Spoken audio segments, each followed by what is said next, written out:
For 126 years, only 4 countries have ever held the title of world's largest economy. Just 4. And the switches between them weren't quiet. Each handover came with a war, a crash, or a revolution.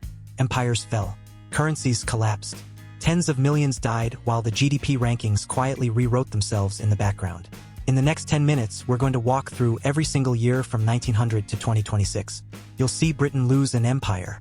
You'll see Germany rise twice and burn twice. You'll see Japan come out of nowhere, and China come out of poverty. But there are 4 specific moments that changed everything.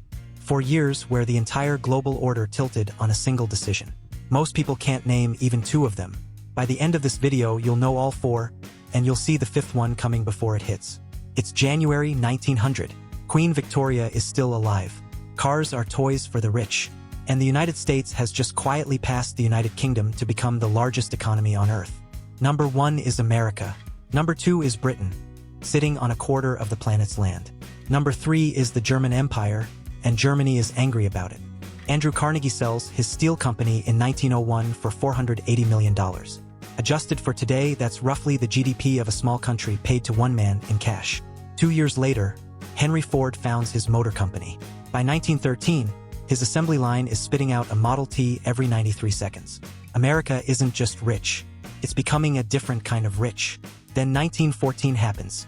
A teenager shoots an Austrian archduke in Sarajevo, and within 6 weeks, every great power in Europe is at war.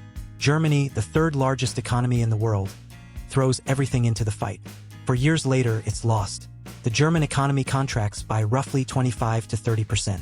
The Treaty of Versailles slaps on reparations bigger than the country's entire annual output.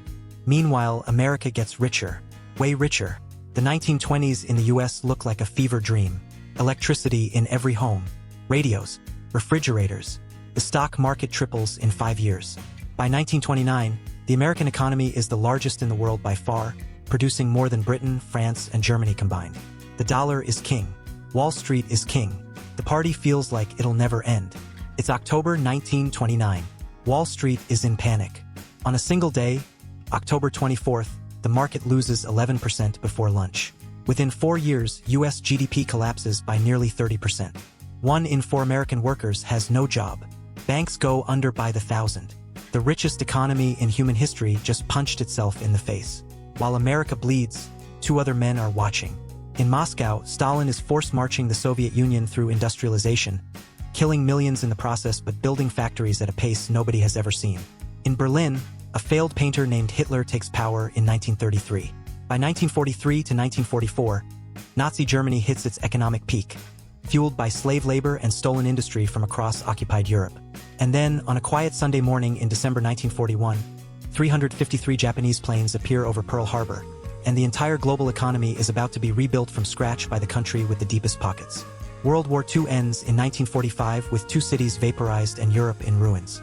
The United States, untouched on its own soil, now produces half of everything made on Earth. Half. One country. Half the planet's output. Coming up. The country no one was watching woke up, and within 23 years it would pass Germany, France, and Britain like they were standing still. It's 1948. Secretary of State George Marshall does something no victorious empire has ever done. He gives the losers money.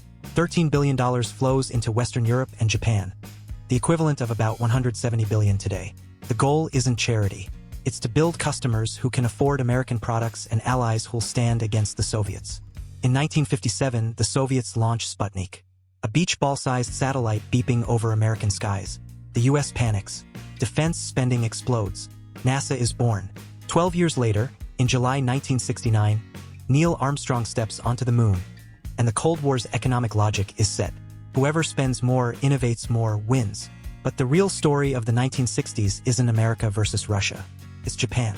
A country firebombed into rubble 2 decades earlier is now building cars, ships, and electronics nobody can match. In 1968, Japan passes West Germany to become the 2nd largest economy on the planet. Sony, Toyota, Honda, names that didn't exist in 1945 are now household words from Sao Paulo to Stockholm. Across the sea, China is going the opposite direction. Mao's Great Leap Forward, from 1958 to 1962, kills somewhere between 15 and 45 million people through famine. The Cultural Revolution shuts down universities for a decade. By 1976, when Mao dies, China's economy is smaller per person than Haiti's. And then Deng Xiaoping takes over. Deng says one sentence that changes the world. To get rich is glorious. He opens special economic zones. Lets farmers sell their own crops. Invites foreign factories in. The Soviet Union, watching this, refuses to do the same. Reagan keeps pressing. Star Wars defense. Massive deficits. The Soviets try to keep up and break their own back. November 9, 1989. The Berlin Wall comes down, live on television. Gorbachev, the last Soviet leader, can't hold it together. In 1990, the USSR is still listed in GDP rankings. By 1995, it's gone, replaced by Russia and 14 other countries, and Russia's economy alone is less than half what the Union produced. A superpower vanishes from the chart. Meanwhile, in 1995, China's economy is sitting at around $1.9 trillion by purchasing power.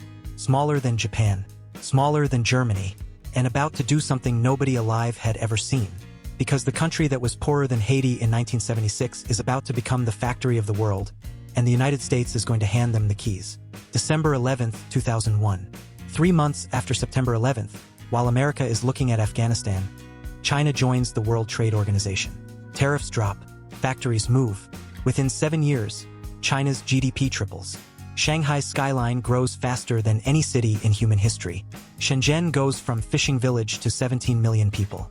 Then 2008 hits. Lehman Brothers collapses on September 15th. The American financial system nearly dies. The US economy shrinks. Europe shrinks. Japan shrinks. China keeps growing at 9%. While Wall Street is begging for bailouts, Beijing is pouring concrete, building 25,000 miles of high-speed rail in a decade. America has zero. In 2010, it happens. China passes Japan to become the second largest economy on Earth. Japan had held that spot for 42 straight years. It loses it in a single quarter. Xi Jinping takes power in 2012 and stops pretending China wants to be number 2. Made in China 2025. Belt and Road. The South China Sea.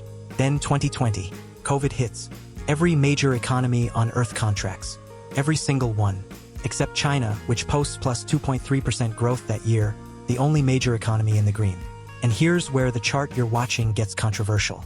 Measured in purchasing power parity, the way the IMF compares real economic output across countries, China actually overtook the United States back around 2017. By 2024, China's economy in PPP terms is roughly $37 trillion. The US is at $29 trillion. India sits at $17 trillion, larger than Japan, Germany, and Russia. In nominal dollars, the US still leads by about $11 trillion. But by the measure most economists prefer, the crown already changed hands. And then the AI boom hits, and American tech stocks add $10 trillion in market cap in 18 months. Which brings us to the question every economist on Earth is fighting about right now. Does China actually catch up? Or did it already peak? The honest answer is nobody knows. China's population is shrinking. Its property sector is bleeding. But its manufacturing base is still bigger than the US, Germany, Japan, and South Korea combined. By 2030, most forecasts put China within 10% of US nominal GDP. Some say it overtakes. Some say it never does. I made a follow-up video breaking down the 4 scenarios for 2030, including the one where India, currently number 5, jumps to number 3 before the decade ends. It's linked right here. But before you click, I want to know what you think in the comments. Does China pass the US by 2030? Yes or no? One-word answer. I read every reply. 126 years. For countries. For moments. The 5th one is happening right now, and most people won't notice until it's already over. See you in the next one.